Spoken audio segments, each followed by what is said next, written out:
आदाब नाजरीन, आप देख रहे हैं एफटीआर न्यूज चैनल। बढ़ते हैं खबरों की तरफ। संगारेड्डी जिले के हथनूरा मंडल के रेसिडेंशियल जूनियर कॉलेज में कुंडा सुरेखा वजीर जंगलात व इंचार्ज वजीर जिला ने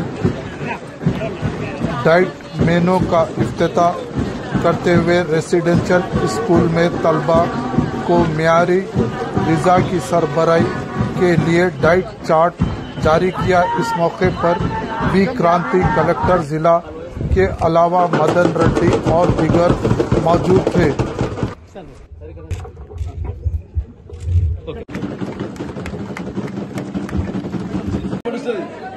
లీడర్లందరూ బయట ఉండండి, మళ్ళీ కొట్టియండి కూడా.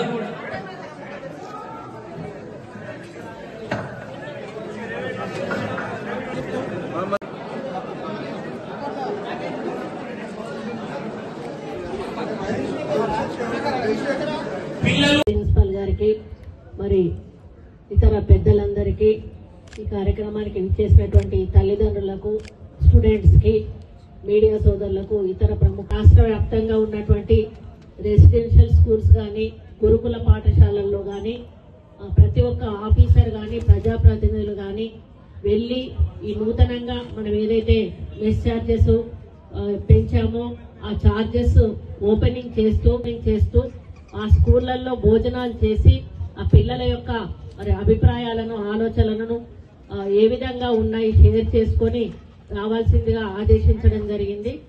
ప్రభుత్వ ఆదేశాల మేరకు, మన ముఖ్యమంత్రి గారు ఇచ్చిన సూచనల మేరకు మరి నేను ఈరోజు మీ కలెక్టర్ గారి ద్వారా మీ కాలేజ్కి రావడం జరిగింది. మరి ఓపెన్ చేశాము స్టాండర్డ్ ఆపరేషన్ ప్రొసీజర్ అని, ఏ విధంగా కుకింగ్ చేయాలి మరి అనేటువంటి సిస్టమ్ అనేది కూడా వారు క్రియేట్ చేసి ఈ సిస్టమ్ ప్రకారమే వండాలి. అక్కడ డైట్ మెనూ ఓపెన్ చేశాము. ఏ రోజు ఏం వండాలి అనేది మరి 100% త్రూఅవుట్ స్టేట్ కూడా అదే మెనూ ఇంప్లిమెంట్ చేయబడుతుంది. అంతకుముందు వారానికి ఒక్కసారి ఏమో గుడ్డు ఎగ్గిచ్చే వాళ్ళు అనుకుంటా, బుధవారమో ఇప్పుడు ఒక సండే రోజు ఒక చికెన్ పెట్టే వాళ్ళు అనుకుంటా. కానీ ఇప్పుడు అట్లా కాకుండా త్రూఅవుట్ ద వీక్ మూడింటిలో ఏదో ఒకటి మీకు వీక్ మొత్తం కూడా ఉంటుంది. అంటే మీకు ప్రోటీన్ ఫుడ్ అనేది ఉంటుంది. దాంట్లో కూడా కర్రీస్ సెలెక్ట్ చేసేటప్పుడు కూడా ఏమేం కర్రీస్ పెడితే మనకు కావలసిన విటమిన్స్ కానీ, ప్రోటీన్స్ కానీ మనకి లబ్ధి చేకూరుతాయి అనేది కూడా అన్ని కూడా చర్చించిన తర్వాతనే ఈ డైట్ మెనూని మనం ఫైనలైజ్ చేయడం జరిగింది. ఏదో ఉట్టిగా ఈ కూర వండండి, ఆ కూర వండండి చెప్పినట్టుగా ఈరోజు అంతర్జాతీయ ప్రమాణాలకు సమానంగా ఈరోజు ఇంటిగ్రేటెడ్ రెసిడెన్షియల్ పాఠశాలలు కూడా కట్టించడానికి మన ప్రభుత్వం సిద్ధపడుతుంది. అంటే అన్ని ఎస్సీ, ఎస్టీ, బీసీ, మైనారిటీ అన్ని కాలేజీలకు కూడా కలిపి ఒకటే క్యాంపస్ ఉంటుంది. అందరికీ ఒకటే లాంటి భోజనం ఉంటుంది. అందరికీ కూడా ప్లే గ్రౌండ్ అంత పెద్ద ఎత్తున ప్లాన్ చేయడం జరిగింది. కాబట్టి ఒకరు ఎక్కువ ఒకరు తక్కువ ఎక్కడా కూడా చూసేటువంటి విధానం అనేది లేదు. స్కూళ్లలో చదువుకునే ప్రతి పిల్లోళ్ళు కూడా అందరూ సమానమే. అందరినీ ఒక్క దగ్గరికి చేర్చి మనం సమానత్వాన్ని చాటి మంచి చదువును అందించడమే లక్ష్యంగా ఈరోజు ముఖ్యమంత్రి రేవంత్ రెడ్డి గారు ఈ ఇంటిగ్రేటెడ్ రెసిడెన్షియల్ స్కూళ్లను వారు శాంక్షన్ చేయడం జరిగింది. ఇక్కడ మీ జిల్లాలో 2 ఆల్రెడీ శాంక్షన్ అయినాయి. మళ్ళీ నెక్స్ట్ విడత కూడా మళ్ళీ కొన్ని శాంక్షన్ అవ్వడం జరుగుతుంది. అలానే వేదిక మీద ఉన్న పెద్దలందరికీ, ఇక్కడ ఉన్న చిన్నారులందరికీ, వారి తల్లిదండ్రులందరికీ, మీడియా మిత్రులందరికీ కూడా నమస్కారాలు తెలియజేస్తున్నాను.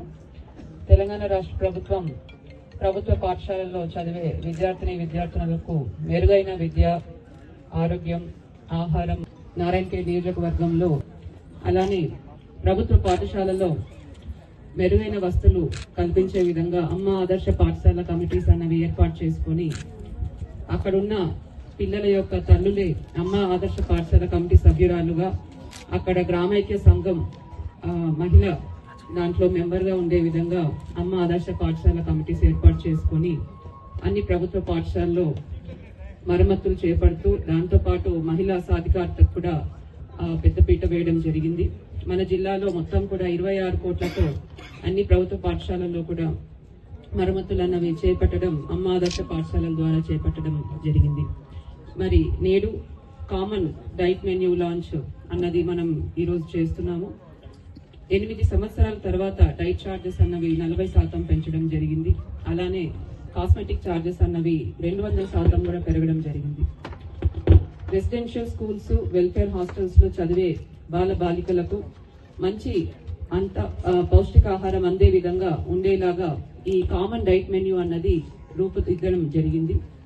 పిల్లలకి వండి పెట్టే విధంగా మీరు అందరూ కూడా ఇమీడియట్ గా చర్యలు తీసుకోవాలి. మీ క్యాటరింగ్ ఏజెన్సీస్, సప్లయర్స్ తో ఏదైతే మెన్యూ ఉందో దాని ప్రకారమే పిల్లలకు ఏ రోజైతే ఏ కూర వండాలో అదే కూర వండే విధంగా కూడా మీరు ఇమీడియట్ గా అందరూ కూడా చర్యలు తీసుకోవాల్సిందిగా కోరుతున్నాను.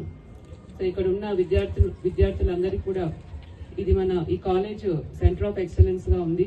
సో మీ అందరికీ కూడా ఐఐటి నీట్ కోచింగ్ అన్నది ఇవ్వడం జరుగుతుంది. సో ప్రభుత్వం కల్పించే ఈ మంచి అవకాశాలన్నీ కూడా మీరు సద్వినియోగం చేసుకోవాలి. ఈ కోచింగ్ అన్నది మీరు చాలా సీరియస్ గా తీసుకోవాలి. ఈ 2 సంవత్సరాలు చాలా చాలా ఇంపార్టెంట్. మీరు ఈ 2 సంవత్సరాలు బాగా చదివి మంచి ర్యాంక్ సాధిస్తే ఐఐటిలో అయినా నీట్లో అన్నా మీకు బంగారు భవిష్యత్తు ఉంటుంది.